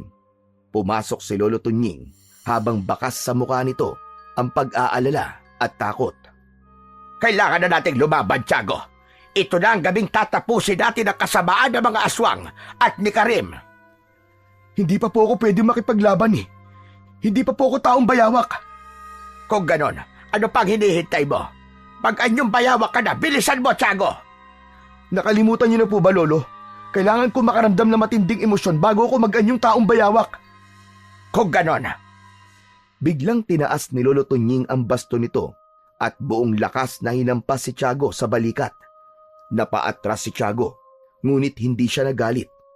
Muli siyang hinataw ng matanda sa braso, sa tagiliran, sa hita. Pero kahit na kaunting galit sa matanda, ay wala siyang naramdaman. Tama na! Tama na, Lolo! Nasasaktan lang ako eh! Huminto si Lolo Tunying. Sa labas ay patuloy ang mga sigawan ng mga tao. Napakagatlabi si Tiago. Alam niyang kailangan niya ng mag-anyong taong bayawak. Kailangan niyang lumaban. Kailangan niyang ipagtanggol ang taong bayan sa kanilang lugar. Ngunit hindi niya alam kung paano siya makakaramdam ng matinding emosyon. Matamang nag-isip si Tiago hanggang sa isang ideya ang pumasok sa kanyang isipan. Lolo, subukan niyo kaya akong sabihan ng masasakit na salita. Yung masasaktan talaga ako ng todo. Nag-isip si Lolo Tunying sandali. Maya-maya pa ay tumango ito. Alam mo ba na walang nagmamahal sa'yo na kahit na sino, Tiago? Kahit sarili mo mga magulang ay hindi naisip na bisitahin ka rito. Naghiwalay sila at hindi man lang sila nag-alala na mag-isa ka sa buhay mo. Kung mahal ka nila, hindi ka dapat nag-iisa sa buhay. Ang mga salitang yon ay parang isang matalim na itak na tumusok sa puso ni Tiago. Para bang naalimpungatan siya sa isang katotohanan na hindi niya matanggap. Hindi siya nakapagsalita kagad, ngunit naramdaman niya ang init ng galit na dahan-dahang umakyat mula sa kanyang dibdib. Tama na. Tama na, Lolo. Hindi niyo na kailangan sabihin yan. Pero yun ang katotohanan, Tiago. Walang nagmamahal sa'yo. Hindi ka mahal ng nanay at tatay mo. Nagliyab ang galit ni Tiago sa mga salitang yon. Ang puot ay mabilis na nilukob ang buo niyang pagkatao. Sa pagkakataon na yon, ay naramdaman ni Tiago ang mabilis na pagbabago sa kanyang katawan. At sa isang kisap mata, ay nag-anyong taong bayawak na siya. Galit na galit niyang sinakal si Lolo Tunying. Ulitin mo nga sinabi mo. Ulitin mo! Habang sakal kita, tanda! Marahan siyang tinapik ni Lolo Tunying sa balikat. Tiago, nagbibiro lang ako. Sinunod ko lang ang sinabi mo sa akin. Pero nagtagumpay tayo. Naging taong bayawak ka na. Makakalaban ka na sa mga aswang. Ang mga salitang yon ang nagbigay linaw kay Tiago. Dahan-dahan niyang binitiwan si Lolo Tunying. Patawarin mo ko. Nadala lang ako sa aking emosyon. Ayos lang, Tiago. Pero ngayon, ipakita mo sa lahat na ang mga aswang ang dapat na matakot sa iyo at hindi ang mga tao. Magkasamang lumabas ng kubo sina Tiago at Lolo Tunying. Mariin na naikuyom ni Tiago ang kanyang mga kamao habang nagdadasal na sana ay magtagumpay sila laban sa mga aswang. Nang makalabas na sina Tiago ay agad na nakuha niya ang atensyon ng mga tao. Agad na natakot ang mga yon, kaya bahagyang pinanghinaan ng loob si Tiago. Mga kasama, huwag kayo matakot. Huwag kayo mag-alala. Ang taong bayawak ay kakampi natin laban sa mga aswang. Tutulungan niya tayo magwagi sa digmaan na ito. Ang mga tao, kahit pa naguguluhan, ay nagpasya na magtiwala kay Lolo Tunying. Hindi na pinansin ni Tiago ang reaksyon ng mga tao dahil naisip niya na kung magpapaapekto siya roon ay baka hindi siya makalaban ng maayos. Hindi na nagpatumpik-tumpik pa si Tiago at sinimulan na niyang tumulong sa pakikipaglaban sa mga aswang. Lumapit si Tiago sa isang aswang at agad niya itong sinakmal sa leeg gamit ang matutulis niyang ngipin. Bumulwak ang masaganang dugo sa leeg nito. Nang bumagsak yon, ay hinarap kagad niya ang isa pang aswang. Walang pagdadalawang isip na kinalmot niya yun sa leeg at hinampas ng mahaba niyang buntot. Isang aswang ang tumalon sa kanya. Pumaibabaw ito sa kanya. Nang akmang sasakmalin siya ng aswang, ay hinawakan niya ang bibig nito gamit ang dalawa niyang kamay at winasak niya ang bibig ng aswang. Mabilis na tumayo si Tiago. Luminga siya sa paligid at nakita niya si Lolo Tunying na sakal ng isang mas malaking aswang. Nagmamadali siyang lumapit sa matandang albularyo at malakas niyang itinulak ang aswang. Nang matumba ito, ay agad niyang hinila si Lolo Tunying palayo sa aswang na yon. Ayos ka lang ba, Lolo? Ayos lang ako. Siya si Karim. Ang sinasabi ko sa iyo na pinuno ng mga aswang na narito sa baryo natin. Nang tumingin si Tiago kay Karim, ay napansin niya ang pagkamangha sa mukha nito habang nakatingin sa kanya. Anong klase kang nilalang? Isang halimaw na may anyo ng bayawak. Bakit hindi mo kami tulungan? Umanib ka sa amin dahil ang mga kagaya mo ay nararapat na sumama sa mga kagaya namin. Hindi ko kaya maging kagaya mo, Karim. Oo, halimaw ang panlabas kong anyo.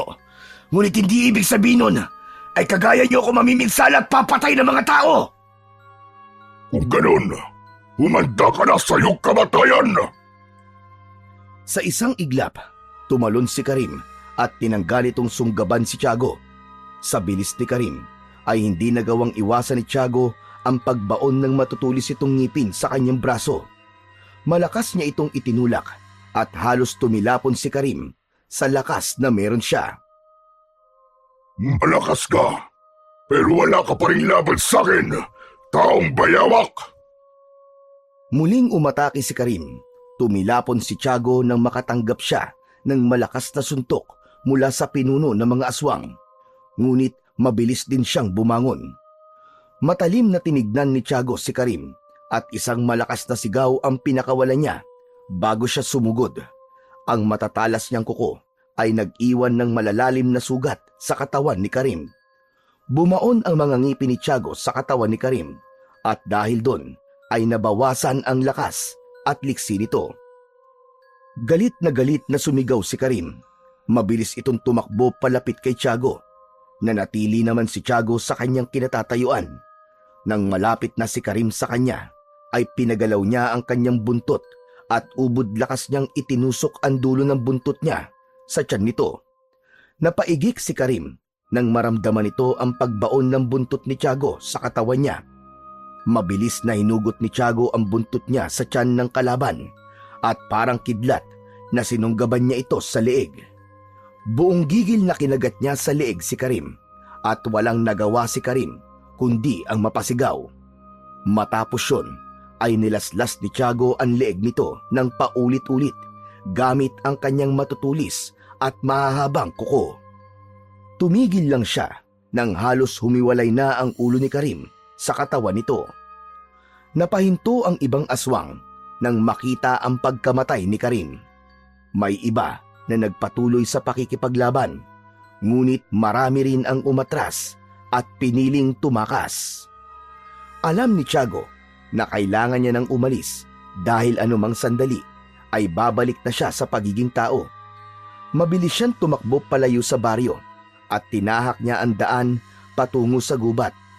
Hindi niya maipaliwanag ang sayang meron siya ng sandaling yun dahil sigurado siya na sa pagkamatay ni Karim na pinuno ng mga aswang ay mahihinto na rin ang pagsalakay ng mga aswang sa kanilang baryo. Pagdating ni Tiago sa gubat ay unti-unti nang bumalik ang anyo niya sa pagiging tao. Matapos yun ay isang liwanag ang lumitaw sa kanyang harapan, kung saan ang liwanag ay naging si Ariani. Tiago, binabati kita. Natapos mo na ang isang mahirap na laban at nakagawa ka ng kabutihan sa pamamagitan ng pagpatay sa pinuno ng mga aswang na si Karim. Kung ganon, alisin mo na sa akin ang mutya. Tanggalin mo na ang sumpa sa akin. Makakabalik na ba ako sa pagiging normal na tao? Oo, Tiago. Ngunit bago ko yun gawin, bibigyan kita ng pagpipilian. May dalawang bagay na maaari mong gawin. Una, aalisin ko ang mutya mula sa katawan mo at babalik ka sa iyong normal na buhay bilang isang tao. Ngunit ang pangalawa ay mananatili ang mutya sa iyo, ngunit makokontrol mo na ito. Ibig sabihin, magiging taong bayawa ka lang kung nanaisin mo. Nag-isip si Tiago. Hindi siya sigurado. Ngunit isang pakiramdam ang bumangon sa kanyang puso. Ang kapangyarihan na natamo niya at ang kasiyahan na nararamdaman niya matapos niya matulungan ang mga tao sa baryo nila ay isang bagay na hindi kayang bayaran ng kahit na anong laking halaga ng salapi. Pipiliin ko po ang pangalawa, mahal na diwata. Gusto ko manatili ang mutya sa akin. Mas mabuti na maging handa ako kung sakaling kailanganin muli ng aming baryo ang kapangyarihan ko. Iginagalang ko ang desisyon mo, Tiago. Ang mga taong may kapangyarihan ay may mabigat na tungkulin. Sana'y magamit mo ito upang magdala ng kabutihan sa lahat. Nagulat si Tiago Nang mula sa likod ng diwata ay lumabas ang gintong bayawak. Sandali! Akala ko ba patay ng gintong bayawak? Hindi mo talaga napatay ang gintong bayawak, Tiago. Walang sino man ang kayang pumatay sa kanya. Dahil siya ay alaga ng isang diwata. Sadyang naghahanap lang ako ng taong karapat-dapat na magtaglay ng mutya ng gintong bayawak. At ikaw yun, Tiago. Nais ko na gamitin mo ang mutya sa paggawa ng kabutihan. At sana ay may natutunan kang leksyon sa mga nangyari sa'yo. Matapos yung sabihin ng diwatang si Ariani, ay naglaho na ito kasama ng gintong bayawak. Naiwan si Tiago na may malaking ngiti sa kanyang labi. Sa kabila ng mabigat na tungkulin na inako niya, ay wala siyang naramdamang pagsisisi. Napagtanto niya na ang pagtulong sa kapwa at paggawa ng kabutihan ay isang bagay na dapat ay noon niya pa ginawa. Hindi na nagtagal pa si Tiago sa gubat at nagsimula na siyang maglakad pabalik sa kanilang baryo. Pagdating niya roon ay napuno ng saya ang puso niya nang makita niya ang mga taong nagdiriwang sa tagumpay na nakuha nila ng gabing yon. Nagpatuloy siya sa paglalakad hanggang sa makarating na siya sa harapan ng kanyang kubo. Papasok na sana siya nang marinig niya ang pagtawag ni Lolo Tunying. Huminto muna siya at nilingon ang matandang lalaki. Pagkalapit ni Lolo Tunying ay tinapik siya nito sa balikat. Salamat, Tiago. Dahil sa'yo, ay nakaligtas tayong lahat. Wala na si Karim, kaya tapos na rin ang pagsalakay ng mga aswang dito sa ating baryo. Walang anuman po, Lolo Tunying. Oo nga pala, nakausap ko na po ang diwatang si Ariani kanina. Tama po kayo. Kailangan kong labanan ng mga aswang para bawiin ni Ariani ang sumpa.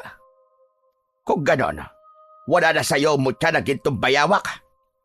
Nasa akin pa rin po, Lolo. Pero kaya ko na pong kontrolin. Magiging taong bayawak lang po ko kung kailan ko gusto. Pinapili po kasi ako ni Ariani kung aalisin ang mutya o kung mananatili ito sa akin. At pinili ko pong manatili ang mutya sa akin. Bakit mo pinili na manatili sa'yo mutya? Pagkakataon mo na yon para maging normal ulit. Kasi po, Lolo Tunying, masarap po palang makatulong sa kapwa at saka hindi tayo sigurado kung si Karim lang ba ang aswang nasasalakay dito sa baryo natin. Kailangan pa rin po natin ang lakas ng taong bayawak sa pakikipaglaban kapag kinakailangan. Napangiti si Lolo Tunying sa mga sinabi ni Tiago. Bakas sa mukha nito ang labis na kasiyahan. Naiintindihan ko, Tiago. Naging matapang ka. Hindi lang para sa iyong sarili, kundi para sa iba. Hindi na ikaw ang dating Tiago na puro sarili lamang ang iniisip. Tama ang desisyon mo. Humahanga ako sa iyo. Huwag mong kalimutang gamitin ang iyong lakas para sa kabutihan. Marahan siyang tinapik ng matanda sa balikat. Nagpalitan sila ng ngiti. Matapos yun ay tuluyan ng pumasok si Tiago sa kanyang kubo. Nahiga siya sa papag at pumikit. Sigurado siya na simula sa gabing yon ay makakatulog na silang lahat ng maayos at mahimbing dahil tapos na ang bangungot na bumalot noon sa kanilang baryo. Sa mga sumunod na buwan ay tuluyan nang nagbago si Tiago. Naging responsabling mangangaso na siya at hindi na siya nanguhuli ng hayop sa gubat ng sobra-sobra o higit sa kanyang kailangan. Sa kabila ng lahat, patuloy na nagbantay si Tiago. Wala siyang kapaguran sa paghahanda at pagsasanay. Naniniwala siya na habang nasa kanya ang mutya ng gintong bayawak, ay may responsibilidad siyang protektahan ang kanilang baryo laban sa mga aswang o kahit na anong kampon ng kadiliman na magtatangkang sirain ang kapayapaan na kanilang tinatamasa. Nagagawa mo ng tama, i-go na doon. Sir, paano po yung halimbawa, paano nagdadabing, ilang tao po ang pwedeng sa isang anime? Halimbawa sa isang anime, 8 dabber yan usually. walong tao. Tapos, Palitan po yun, sir. by schedule. Sari-sariling oras. Wala po kami extend na dun, sir, no? Wala akong ka-eksena. Oo. Alam ko na po. Hindi pa pwede magsabay sa loob ng studio. Kasi, Yun ang ano ngayon. kasi po, kapag halimbawa nakikinig po ako ng radyo, tapos nakalive din po kayo sa Facebook ng Sana Lord.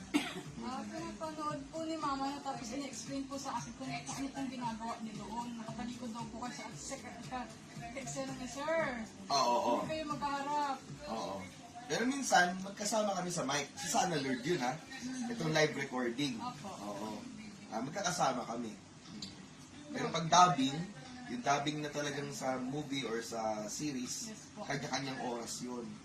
Halimbawa po ba, may ganun sa nagkakamali? Paano po? Oo, maraming beses, hindi na iiwasan. Ang gagawin mo lang mo, ulitin mo lang yung gagawin, yung ginawa mo, yung pagkakamali mo. Kailangan po pa talaga pag halimbawa halimbawa nasa restaurant pa, kasi kailangan sabihin yung kung nasaan kayong lugar, kung ano ginagawa niyo para malaman ng tamang tao kung pag ilan po bang karakter? Sir, sa ako po, meron pa ako ng isang paboritong istorya po rin, ang anak ni Kapitan. Oo. Kapitan Silvio. Sir, please, sir, pakita niyo po ang boses ni Kapitan Silvio, sir. Ano nga bang boses ko doon? Anak ni Kapitan, dami ko na na-record eh. Pero kadalasan mga ginagamit ko doon, halimbawa, lolo. Ano ka ba naman, iyo? Uy, Tandaan mo, walang mutya makatatalo sa kapangyarihan mo na yan. paano po boses na song, sir? Yan talagang, katulad din akong bumok. Tandaan mo, lahat ng mga mutya ay walang kalaban-laban sa akin.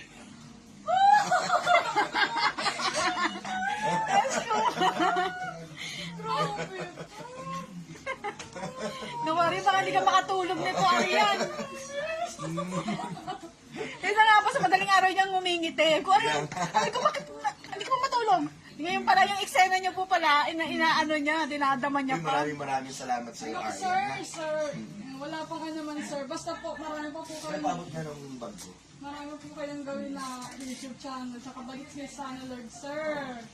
Oh my God. Oo, mabalik tayo mga twice a month siguro nandito ako, ha? Oo. Hindi tayo magkakasabay ng dinner, eh, no? Oh my God. Ang tuwa kay Arian. Ang dinner niya. Ay, hindi po. Huli mo, hindi, bigay ko sa iyo. Regalo ko sa iyo, ha? Regalo ko sa iyo. Thank you Regalo ko po. sa iyo, ha? So, naya nga po kami, wala kami man lang dali. Nakakaya nga po eh. Hindi, wala. Masayang masaya ako at meron akong katulad mo na humahanga sa akin, ha?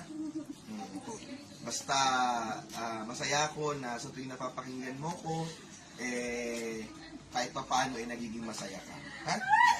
Isa nga po, manong oras na. Basta't Sabi niya, nandito si akong isa. Ha? lagi Si na The yun. Voice Addict. Okay? Salamat, Arian. Ate Mayla, salamat. Apo, salamat na po. Maraming salamat. Recording lang ako. Iya po, salamat po. Thank you very much. Mamaya, sir. Oo, sige, tapos. Thank you po. Salamat.